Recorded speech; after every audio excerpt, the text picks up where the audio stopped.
Hey, everybody, and welcome to the Logan Power Show. It's me, your host, Calvin Logan, and I am excited for what's going on right now in my life.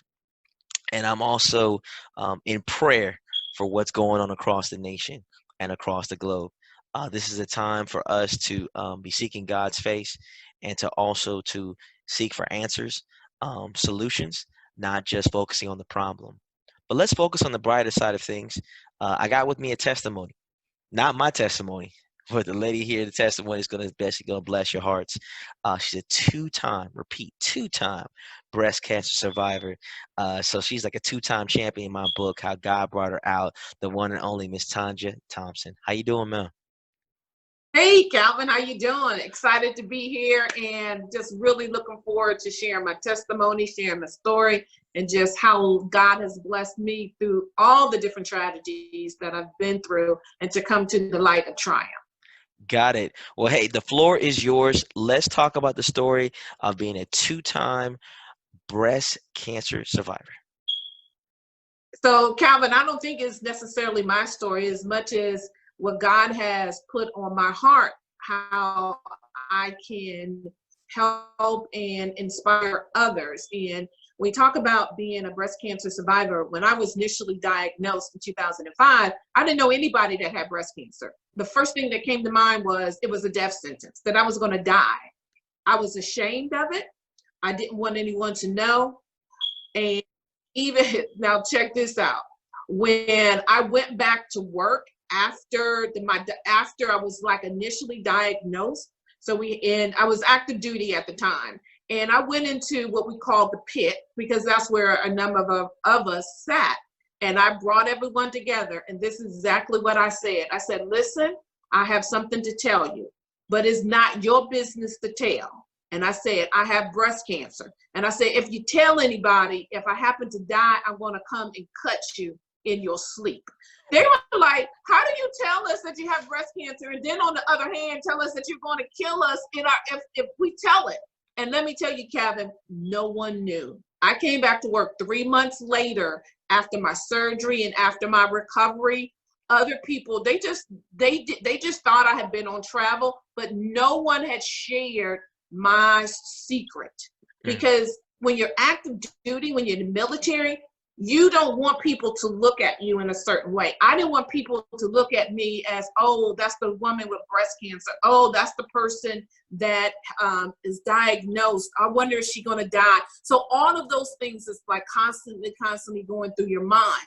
So, but when I had it the second time, oh, it was on. It was on. By that time, I had gotten filled with how I had been blessed and how I was blessing other people. And when I first found out, because the first time I didn't have to have chemo and radiation. So I had a bilateral mastectomy, and that is when they take everything. So they took so first off the brick, let me just go back a little bit in that first diagnosis. Just 15 months prior to that, I had a baseline. My baseline showed totally negative. 15 months later, and I had what's called HER2/neu positive, which is a very aggressive, very fast growing disease, cancer. It had ravaged through both breasts in less than 15 months. Wow. So a lot of times when most women receive a diagnosis, they receive a diagnosis where there is a lumpectomy. Well, because mine was throughout both breasts, so it was like, I describe it like it was a buckshot effect. So anyone that hunts or that shoots knows that buckshots spray out. And that's how the cancer was in my breast. So they couldn't even go in and do a lumpectomy. So they had to take everything. So I'm not going to be explicit, but just give everyone a visual of what that actually looks like. So they took all of the tissue, they took the breast, they took the nipples, they took everything. And they actually then decided, because it had grown so quickly, they actually went in and looked at the first set of lymph nodes, and the sentinel nodes are the first set of lymph nodes that are in our armpits. So with that, they took that and they realized that the cancer had not spread. So for me, it was easy to disguise that I didn't have breast cancer because I didn't lose my hair and I didn't have to have radiation. So it wasn't anything visual that I had to, people could, see visually. Should I go on or do you want me to stop? Because I can get on a roll. Go ahead and roll. You got it. Okay, I need to know, you got to give me the peace sign or somebody sign to say, You got this. Stop, because I can't get in the word edgewise. So I'm going to keep on going, Calvin. Keep on going. Yes. Something going too long, sister. Go on, get it. So, okay. So that's the first one. The second one, when I was diagnosed, that was another whole scenario. So in life, God puts certain things in place. He gives us the tools that we need if we are listening. A lot of times we don't want to listen. We don't want to listen to God, and we don't want to listen to the different placeholders that he has put in our lives for us to step into and for us to stop and for us to pause. So when I was diagnosed, I actually felt a lump, even though I had implants. So I could feel right here. And I was like, oh, this don't feel right. This don't feel right. I actually went to the breast clinic. And this time I wasn't active duty, but because I retired with 25 years, that's my cut right there, senior master sergeant. So, I know the game, I know the role. Don't tell me something and you won't have nothing to back it up, right? So don't tell me something. So I go to the breast center. And I'm saying, I feel something here. I think it could possibly be be something. Can we check it out? Oh, I don't think it's anything, because we don't think that you will get it again because we took everything. So you should not get breast cancer again. I said, I understand that. I said, but there's a lump here. And this is what I told her. I said, it's a lump here. It's not supposed to be here. That's what God put in my mind. So every time I went somewhere, I said, I understand what you are saying, but it's not supposed to be here. I made it about face out of her office, went down to my plastic surgeon, who was phenomenal. He said, Tanja, because I did your surgeries, because I did your reconstruction, let's get some things done. So we had that very day. Now we're in the military hospital. I'm just a walk-in his office, no appointment, nothing. He said, let's get an ultrasound, let's get an x-ray, let's get an MRI. Did all of those. The MRI came inconclusive.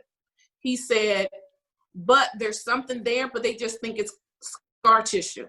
I said, Doc, all I know is it's not supposed to be there. So now check this out. My youngest son, at the very same time that I was going through all of this, he had what is called portal hypertension. So when he was born at 1 pound and 5 ounces. So he would bleed internally, and it would come out as dark tarry stool, or he would throw up. At the very same time, not like a matter of days, at the very same time, simultaneously, my husband was dealing with me and with my son. So my daughter would have to take me to my appointments, and my husband would have to take my son to his appointment. We were in the hospital, different hospitals at the very same time, where he was getting a renal splenal shunt because of the kidney and the liver was not connected. There was the veins there was blocked. So husband was taking him to his appointment. My daughter took me to have my, they did a biopsy, and they just did a needle biopsy. That needle biopsy came back, oh, it's just scar tissue. And I said, okay, that's fine. They said, well, we don't have to do anything. I said, let me tell you this. is not supposed to be there. She thought she had a win. She thought she had a win. She thought that Tanja was going to get off of that stoop and be like, oh, okay. No, that was not the case. Let me tell you what I did. I said, it's not supposed to be there, so I want it out. Well, we don't think, no, that's not how this, and I didn't say it like this. I'm very diplomatic. I'm very professional. But since we talking to the people, I just need to let y'all know what's going on in the back of my head. So just to let you know, when I'm talking to my professionals in that role, they understand because I go low and slow. Be like, yes, I understand that, but it's not supposed to be there. So when can we schedule this to be removed? Okay, Ms. Thompson. Okay, Ms. Thompson. So had it removed, and guess what? I had breast cancer again. Not one, but two. This time, because it was a reoccurrence, so this was 2010. Because it was a reoccurrence, I ended up having to have chemo, radiation, and surgery again. That's another whole story because that's another whole story. So with that, my first chemo treatment was 1 October. So when I say 5 years, it was 5 years almost to the month into the day. 2005, I had surgery. 2010, I believe I had surgery. So by October, it was time for my chemo and radiation. Let me see if I can find it. I'm going to show you a picture here. So I told you I was going to have fun with it for the second time, right? Yes. So 1 October, I started chemo. By the end of October, being Halloween, all of my hair was gone. I was completely bald. So this is what I looked like for Halloween. I went as the Avatar. And ever since then, it's been a journey. Wow. And that the arrow, my husband actually painted that on my head. My family came over to support as we just fellowship there in the garage, in the driveway. And I say all of that is because God put certain things in our place. I've never cried about cancer. I've never cried about chemo. I've never cried about, oh, woe is me. Because I think at the end of the day, if we have faith in God, we come into this world born to die. Our time is already designated the day that we come into this world. If God is going to take me out with chemo or whatever, or breast cancer, then let it be. But a lot of times we try to put controls in things that we don't need to put controls in. Sometimes we don't see the glory. We don't see our testimony and how we should be the catalyst, how we should be the ones that's standing up when these tragedies happen in our lives and see them as triumphs. And no, it's not easy. No, it's very difficult. But if we are supposed to be children of God, if we are standing up testifying and we're trying to bring people in, we don't bring people in by busting them over the head, talking about da-da-da-da. We bring them in by walking and showing in faith. And even to 2-3 years ago, my grandbaby, so because I'm trying to cram a lot in, not only about breast cancer, but how our tragedies and how our things are, we should see them as testimonies, especially if we can get to the other side. Because it's not about where we're getting to, it's the journey that it takes us to get there. Those are our learning experiences. And if we don't learn anything from those experiences, then we're wasting our time. We're wasting our purpose. And even the book that you see over my shoulder, that's my book. What to expect when you wasn't expecting breast cancer. That's my journey. And I donate it to different organizations. I sell them. So it's not even about the money, but it's really about the message. My youngest son, so as I'm going through, I told you about, so my youngest son name is Tyson. At the age of, right at the age of 15, he had a liver and kidney transplant. And that was he was in the hospital from February all the way to June, because he was bleeding internally. As I mentioned earlier, how he had the portal hypertension. Well, he was bleeding. It was coming from all orifices. So he spent well over, 3-4 months in the hospital. The most difficult thing for me, was when I found out that he had to have a liver and kidney transplant, was that someone else had to die for my son to live. Wow. That was very difficult. That really, really toyed on my soul. That was so difficult for me, that to know that for him to be able to survive, because no one wants their child to die. No one wants their loved one to be taken out of this world. And to fast forward, so he had his liver and his kidney transplant. I think this past June, or this month here, I think it's been 6 years now since his transplant. But about 2 years ago, 2.5 years ago, my grandbaby, who was 2 years old at the time, was in a single car fatal accident. Wow. And they tried to revive her, and they took her to Children's Hospital.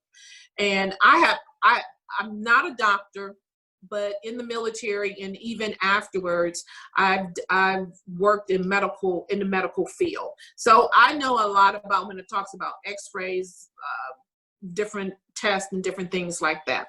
So I stayed there at the hospital with my grandbaby while she was on the ventilator, where the ventilator was breathing for her. She had this thing around her neck. I know what that meant. And I meant that her neck had been severed, that her neck had been dislocated. When your neck is dislocated, that means that your spine is dislocated, and the veins, the neurons and different things are not firing to help you breathe. So they have rounds, and during the rounds I said, and this was like the third day, and they did a brain scan, and there was no brain scan. I said, listen, I know y'all probably don't think that I know what you all are saying. I said, but I know all of this, of what I've been in these type of rounds. I know what you're talking about. I know what you're doing. I know that neck brace there is really just for us so that we don't see her neck flopping back and forth. I can read that x-ray that you're showing over there that you don't think I can see. I said, let's do this. Do what you need to do to see if her life is going to be viable, if she is going to be able to survive, because by this time she's swelling up as well. And they start running the test. I said, because what I want to happen is my youngest son was a liver and kidney transplant recipient. If it's all possible, we would like to donate her organs to someone that is more in need of them. And don't worry about it, man. And for those listening to the Logan Power Show, you see how powerful we are. We got people calling our guests because she on the flow. Go ahead. All right, so that ain't gonna get me off my flow, I can tell you that. So I told the doctors, I said, listen, my youngest son, liver and kidney transplant recipient, we want to donate her kidneys or whatever type of organs. So they start moving, so within 24 hours, they had done the tests that needed to be done to see if she was going to be able to survive off of the ventilator. And each time, she never took a breath. So as a result of us making a selfless decision, some mother is out there with my grandbaby's kidneys. Some brother is now in receipt of a heart. Some young child is now in receipt of a kidney, a liver. So I say that again, in that we have testimonies, and these testimonies are there to help others. If we are true believers, we also believe that God is going to take us through. And I actually officiated over her funeral. Wow. Because if she was an angel here on earth, we're not preaching. We don't need to preach her into heaven. So everyone that got up spoke about how we had over 100 and some people at a 2-year-old funeral. Amen. And one that spoke highly of her, talk about how she would be at our NAACP events. One minister says, her name is Sky. They says Sky was my child support. He said, because I knew if Sky was at the place, everyone else was going to be coming there as well. So I am a true believer that we as Christians, we as children of God, that he doesn't put any more on us than that we can handle. And believe me, I done had those conversations. God, please, that's enough. Please, no more. Sure. I got you. I got it. How has losing a grandchild is not easy. Prior lost your son at the age of 15 would have been easy, but now he's living, and the child that he had died. So it's like a double-edged sword. It's like, if that's what people got to think about your head. Listen to this now. Mother had breast cancer twice. She could have died from breast cancer. Her son at 15 was given a second chance, but someone had to die to give him that second chance.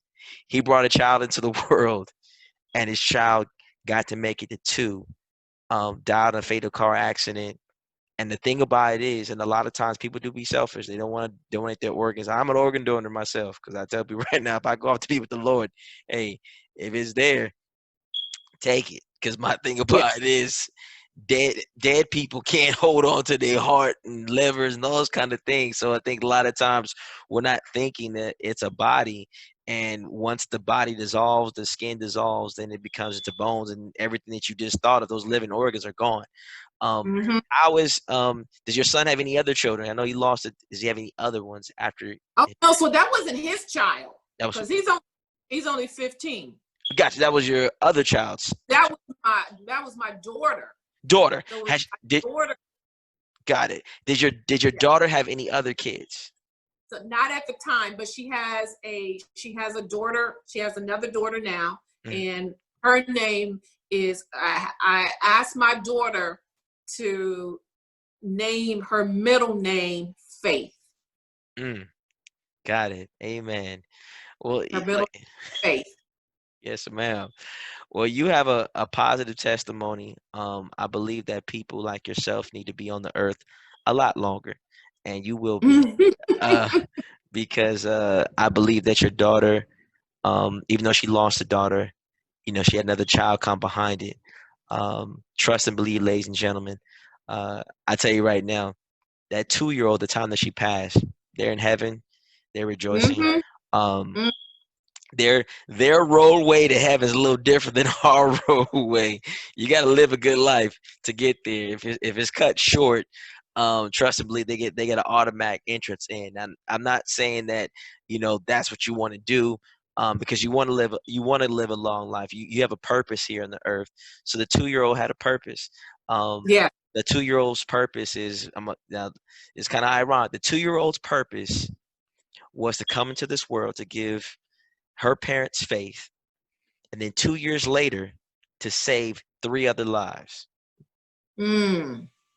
That's her purpose. Her purpose was, I need you to come into this world, give your parents the fortitude, the energy to love, then have enough energy to let you go, and have enough energy to say, you know what, I'm gonna sacrifice what you got, even though I want to be selfish, to make sure that 3 other people will live.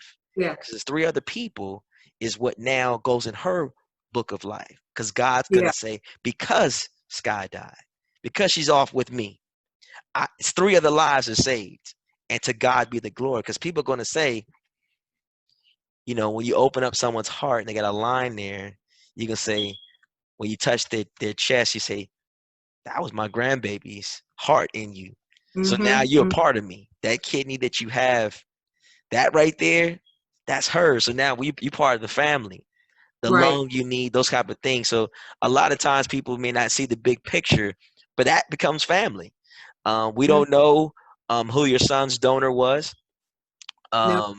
and it's always good to it's always good. Like I tell you right now, like if you ever save someone's life, it's always good to know who that person was, because you can go tell their family members, like, I know your family member passed away, but let me open up my chest. This scar that I have here, that's them. They are the ones. I thank you. Those type of Mm, testimonies. I think that's what we need to understand: the importance of testimony, the yeah. importance of sacrificing your life. Mhm. We're definitely going to bring you back here on the Logan Power Show. Tell people how can they get in contact with you and get your book and all those kind of. All right. Well, thank you for that opportunity, and thank you for that next step. So it's a couple of things. One, my book is available on Amazon, and it's What to Expect When You Wasn't Expecting Breast Cancer. Again, it's on Amazon. Also, you can go to my website, which is www.tanja, Tanja, Thompson, THOMPSON.com.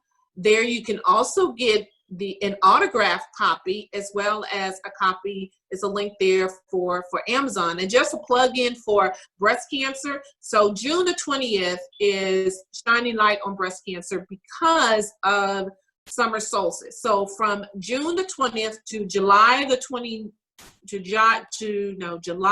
19th, I am hosting a 5K virtual walk run where I am raising funds and looking for donations to provide 100 plus chemotherapy care packages for individuals that have gone through chemotherapy. You can reach me at I have a nonprofit, and the nonprofit is the Breast Cancer Move Foundation, but the website is www.breastcancerbugsme.com. So www.breastcancerbugsme.com. And the reason is named that is because I actually purchased a beetle bug car and had it wrapped in breast cancer. And there's actually a beetle bug that's on it as well. Amen. Well, ladies and gentlemen, you just heard here Miss Tanja Thompson in the Logan Power Show. We're definitely going to bring her back some more so we can be fired up to learn more about her testimony, her transition to her purpose. And I want you all to understand this. Your life is meant to do something special. Mm-hmm. Special is not determined by popularity. Special means determined by what impact you do. So impact somebody today, sacrifice, do what you got to do, and to God be the glory. So all the time I got. My name is Calvin Logan, the Logan Power Show, nationwide, worldwide. We love you. We'll see you soon.